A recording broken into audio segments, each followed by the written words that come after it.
Hi అండి, అందరికీ నమస్కారం. Welcome to my channel. ఈ వీడియోలో ఏవి ప్రభుత్వ ఉద్యోగులకు మరియు పెన్షనర్లకండి పెండింగ్ బిల్లులు జమ అయ్యే తాజా సమాచారాన్ని ఈ వీడియోలో తెలుసుకుందాము. కొన్ని పేమెంట్స్ జరుగుతున్నాయండి. సో కొన్ని బిల్లులు అయితే జమ అవుతున్నాయి. వాటిని చెక్ చేసుకోండి ఫ్రెండ్స్. ఇక ఆలస్యం చేయకుండా వీడియోలోకి అయితే వెళ్ళిపోదాం. ఈ వీడియోని సెప్టెంబర్ 13 సాయంత్రం 5 గంటల సమయానికైతే ఇప్పటి వరకు ఉన్న అప్డేట్ ప్రకారం చేయడం జరిగింది. సో వీడియో అయితే ఎక్కడ కానీ స్కిప్ చేయకుండా ఎండ్ వరకు చూడండి ఫ్రెండ్స్. అప్పుడు ఇన్ఫర్మేషన్ పూర్తిగా అర్థమవుతుంది. వీడియో చూస్తున్న ప్రతి ఒక్కరు కూడా వీడియోకి ఒక లైక్ కొట్టండి. అలాగే ఈ వీడియోని తోటి ఉద్యోగ పెన్షన్ మిత్రులతో అయితే షేర్ చేయండి. కొత్తగా మన ఛానల్ చూస్తున్నారు, ఇంకా సబ్స్క్రైబ్ చేసుకున్నట్లయితే దయచేసి మన ఛానల్ అయితే సబ్స్క్రైబ్ చేసుకోండి. దీని ద్వారా నేను చేసే లేటెస్ట్ వీడియోస్ అన్ని మీ వరకు రీచ్ అవుతాయి. ఆలస్యం చేయకుండా మన వీడియోలోకి అయితే వెళ్ళిపోదాము ఫ్రెండ్స్. ముందుగా గుడ్ న్యూస్ ఏంటంటే, బ్రేకింగ్ న్యూస్ అండి.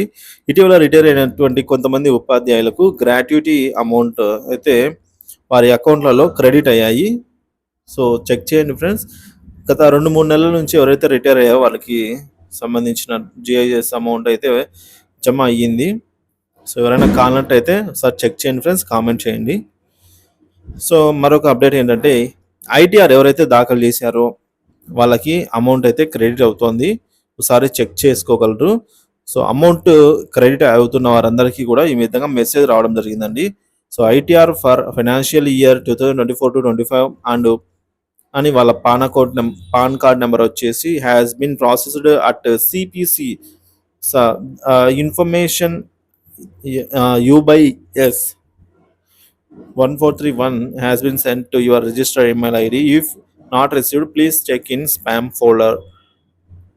సో ఈ మెసేజ్ అయితే మీకు ఈమెయిల్కి వస్తుందని చెప్పేసి ఈ విధంగా వచ్చిందండి. సో మీ ఈమెయిల్ ఒకసారి చెక్ చేసుకుని మీ ఐటీఆర్ అయితే జమ అవుతున్నాయండి. ఇకపోతే పెండింగ్ బిల్లు విషయానికి వచ్చినట్లయితే, సో పెండింగ్ బిల్లు సుమారుగా ఇప్పటి వరకు 18,000 కోట్లు. సో ఈ 18,000 కోట్లు అంచనాగా అండి. సో సుమారుగా అయితే 18,000 కోట్ల రూపాయలు ఇంకా పెండింగ్ బకాయిలు అలాగే ఉండిపోయాయి. సో ప్రభుత్వము తలుచుకుంటే ఒక 4 నెలల సంబంధించిన జీతాలు పెన్షన్ల మైన అయితే ఉంటుందండి. సో ఈ విధంగా చూసుకున్నట్టయితే ఒక్కొక్క ఉద్యోగికి 2 లక్షల నుంచి వారి యొక్క బేసిక్ పేని బట్టి 4 లక్షలు వరకు కూడా రావాల్సి ఉందన్నమాట పెండింగ్ బకాయిలు. ముఖ్యంగా ఎక్కువగా మనం చూసినట్లయితే డిఏలు అండి. సో గత 5 ఏళ్ళగా ఒక డిఏ అరియర్ కూడా నోచుకొని ఏపీ ఉద్యోగ పెన్షనర్స్ అండి. సో ఒక డిఏ కూడా రాలేదన్నమాట. సో ఇప్పుడు సిబిఎన్ చంద్రబాబు నాయుడు గారు ప్రభుత్వంలో అయినా వీటన్నిటిని విడుదల చేస్తారని అయితే ఆశగా ఎదురు చూస్తున్నారనమాట. సో ఫ్రెండ్స్, దాని గురించి మళ్ళీ మాట్లాడదాం. EHS employee health scheme portal నందు అయితే డిడిఓ లాగిన్లో మొబైల్ నెంబర్కి ఓటీపీ రాకోకుండా కాంటాక్ట్ అడ్మిన్ అని వస్తున్నవారు సో కింద ఈ డిక్లరేషన్ ఫామ్ ఏదైతే ఉందో ఈ డిక్లరేషన్ ఫామ్ ఫిల్ చేసి మీ అడ్రస్ డీటెయిల్స్ మీ యొక్క నెంబరు అన్నీ వేసేసి ఇక్కడ దీన్ని ఈ లెటర్ను ఈహెచ్ఎస్ వారికి ఈమెయిల్ పంపండి. మీ ప్రాబ్లం అయితే సాల్వ్ అవుతుంది. సో ఈ లెటర్ అయితే మనకు దొరుకుతుందండి, డిడిఓ డిక్లరేషన్ అనేది. సో మీరు వచ్చేసి ఈ లెటర్ను ఈ అడ్రస్కి అయితే ఈమెయిల్కి పంపించండి. సో ఇక్కడ ఉన్న ఈమెయిల్ ఐడి చూడండి, C118 ఈ ఈమెయిల్కి. సో ఫ్రెండ్స్, ఇక్కడ ఇది మారి ఉండొచ్చండి, ఖచ్చితంగా ఇదైతే మారి ఉంటుంది. వైఎస్ఆర్ ఆరోగ్యశ్రీ అయితే కాదు. సో ఈ విధంగా ఈ అడ్రస్కి అయితే పంపించండి. సో లేటెస్ట్ ఈమెయిల్ ఐడి కోసం మీరు ఈహెచ్ఎస్ పోర్టల్ని అయితే సందర్శించవచ్చు ఫ్రెండ్స్. సో ఈహెచ్ఎస్ పోర్టల్ అయితే మరియు సందర్శించండి. ఇకపోతే మరొక అప్డేట్ ఏంటంటే పిఎఫ్ అమౌంట్ అండి. సో పిఎఫ్ అమౌంట్ సంబంధించి అయితే 2024-25 వరకు కూడా మనకు ఈ విధంగా స్టేటస్ అయితే ఓపెన్ అవ్వడం జరిగింది. So APGLI annual slips 2024-25 financial year నందు 4 నెలల అమౌంట్ వారి యొక్క అకౌంట్లో జమ చేయడం జరిగింది. ఒకసారి చెక్ చేయండి. ఆ 4 నెలలు ఏంటంటే ఏప్రిల్, మే, జూన్, జూలై ఈ నెలలకు సంబంధించిన ఏపీజిఎల్ఐ యాన్యువల్ స్లిప్స్ అయితే మనకు ఈ విధంగా రావడం జరుగుతుంది అనమాట. శాలరీ బిల్ అప్డేట్ అండి. సో అన్ని రకాల లీవ్స్, ఎస్ఎల్స్ కానీ ఈఎల్స్ కానీ ఇలాంటి లీవ్స్ అన్నీ కూడా ఇంక్రిమెంట్, ఎరియర్స్ తదితర ఎర్రియర్ బిల్స్ మరియు సప్లిమెంటరీ బిల్లుకు సంబంధించి అమౌంట్ అయితే క్రెడిట్ అవుతుంది. ఒకసారి చెక్ చేయండి ఫ్రెండ్స్. చాలామంది రాలేదంటున్నారు. సో ఒకసారి మీ పేమెంట్ పెండింగ్ స్టేటస్ కూడా చెక్ చేయండి ఫ్రెండ్స్. ఇక పిఎఫ్ అమౌంట్, సో జెడ్పీజీపీఎఫ్ ఏపీ.gov.in అనే వెబ్సైట్లో లాగిన్ అవ్వాలండి. సో ఈ వెబ్సైట్ ఓపెన్ చేసి లాగిన్ అనే ఆప్షన్ మీద క్లిక్ చేసిన తర్వాత మన యొక్క user ID, password, GPF number అండి, ఇదే లోకల్ జీపీఎఫ్ నెంబరే యూజర్ ఐడిగా ఉపయోగపడుతుంది. ఈ యొక్క పాస్వర్డ్ అయితే ఎంటర్ చేయండి. లేదంటే పాస్వర్డ్ తెలియకుండా రీసెట్ చేసుకుని మీరైతే అక్కడ మీ అన్ని జిల్లాల పిఎఫ్ ఆన్లైన్ వ్యవస్థ పూర్తి స్థాయిలో పూర్తవుతుందని ఇప్పటి వరకు ఉన్న సమాచారము. సో ప్రస్తుతం 2020-21 వరకు అందుబాటులో ఉన్నవి. సో పిఎఫ్ యాన్యువల్ స్లిప్స్ కూడా మనం అయితే డౌన్లోడ్ చేసుకోవచ్చు. సో వీళ్ళనంత తొందరలో మిగతావి 21, 22, 23, 24, 25 వార్షిక ఖాతాలో నిల్వలు అందుబాటులో అయితే ఉంచుతారనమాట. ఇక గతంలో 2 డిఏలు ఇచ్చారండి. అది ఎప్పుడో 2 డిఏలు జీవోలు అయితే విడుదలయ్యాయి. సో ఇవి క్యాష్ రూపంలో మాత్రమే ఇచ్చారనమాట. సో ఎరియర్స్ ఇవ్వలేదు.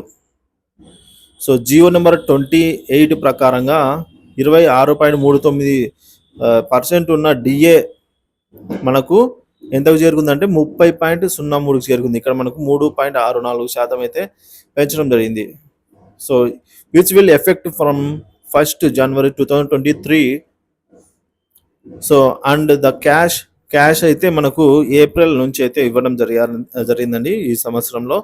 కానీ ఈ మార్చి 31 వరకు కూడా ఎరియర్స్ను 3 సమాన వాయిదాల్లో, అంటే ఆగస్టు 2024, నవంబర్ 2024, ఫిబ్రవరి 2025 3 సమాన విడతల్లో ఇవ్వాల్సి ఉంది. సో ఏమీ కూడా ఇవ్వలేదు.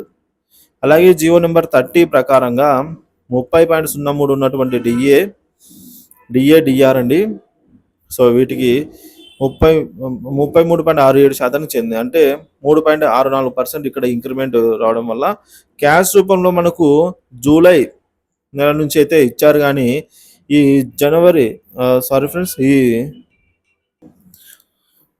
జూలై 2023 నుంచి జూన్ 2024 వరకు ఒక 12 నెలల అరియర్స్ ఉన్నాయండి ఇక్కడ మనకు.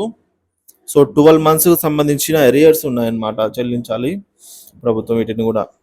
సో మన క్యాష్ రూపంలో అయితే చెల్లిస్తూనే వస్తున్నారు. కానీ సో ప్రజెంట్ మనం తీసుకుంటున్న డిఆర్లు 33.67%గానే ఉన్నాయి, క్యాష్ రూపంలో వస్తున్నాయి. కానీ ఈ 1 year అరియర్స్ ఇక్కడ మనకు దాదాపుగా 15-18 నెలల అరియర్స్ రావాల్సి ఉంది. సో ఇవి అయితే ఇంకా చెల్లించలేదు. సో ఈ జీవో అయితే కూటమి ప్రభుత్వం అధికారంలోకి వచ్చిన తర్వాత విడుదలైంది. సో దీనికి సంబంధించిన సరే చంద్రబాబు గారు ఇనిషియేట్ తీసుకుని ఖచ్చితంగా వీటిని పేమెంట్ చేయాల్సిన అవసరం అయితే ఉంది. సో వీటిని కూడా 3 సమాన వాయిదాల్లో, అనగా సెప్టెంబర్ 2024, డిసెంబర్ 2024, మార్చి 2025 3 విడతల్లో అయితే చెల్లింపులు జరగాలి. సో ఈ 3 విడతల్లో సమానంగా, అంటే 14.657 సంథింగ్ 14.5% నుంచి 3 సమాన వాయిదాల్లో. సో మన బేసిక్ పేకి ఈ విధంగా, సో ఫస్ట్ బేసిక్ పేలో 14.5% సెప్టెంబర్లో, అంటే ఈ మంత్ పేమెంట్ జరగాలి. వీటికి బిల్లులు అయితే సిఎఫ్ఎంఎస్లో బిల్లులు అప్లోడ్ చేసుకోవడానికి ఎనేబుల్ చేయాల్సి అయితే ఉందన్నమాట. సో చంద్రబాబు గారు త్వరగా అయితే ఇనిషియేట్ చేసుకోవాల్సిన అవసరం అయితే ఉంది. వీటికి సంబంధించి త్వరగా పేమెంట్స్ అయితే జరగాలన్నమాట. ఇంకా పెండింగ్లో ఉన్నటువంటి బిల్లుల లిస్ట్ చూసినట్లే DA arrears, DR arrears, surrender leaves, TA bills, earned leaves, అలాగే జియో నెంబర్ 106 ప్రకారంగా 11వ పిఆర్సీ అరియర్స్.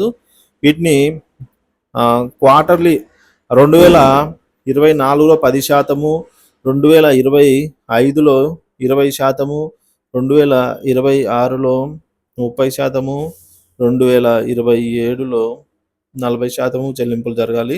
కానీ 2010కి సంబంధించినటువంటి ఇయర్ ఎండింగ్ అవుతున్నా కూడా ఈ 10% అయితే చెల్లింపులు జరగలేదు.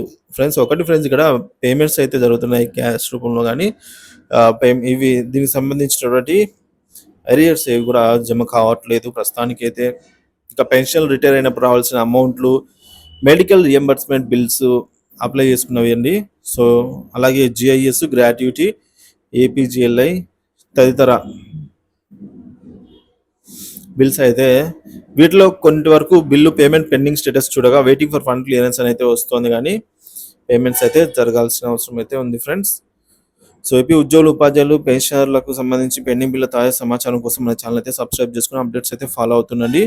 సో అలాగే పెండింగ్ బిల్లు త్వరితగతిన జమ కావాలని చెప్పేసి మన ఛానల్ తరపున కోరుకోవడం జరిగింది. సో కాబట్టి త్వరగా ఆంధ్రప్రదేశ్ ప్రభుత్వ ఉద్యోగ పెన్షన్లకు ఈ దసరా కానుకగా అట్లీస్ట్ కొన్ని అరియర్స్ అయితే పేమెంట్స్ ఏపీజీఎల్ఐ ఇలాంటి కొన్ని ముఖ్యమైన అరియర్స్ అయితే పేమెంట్ పెండింగ్ చెల్లింపులు జరగాలని అయితే కోరుకుందాము. So thank you friends.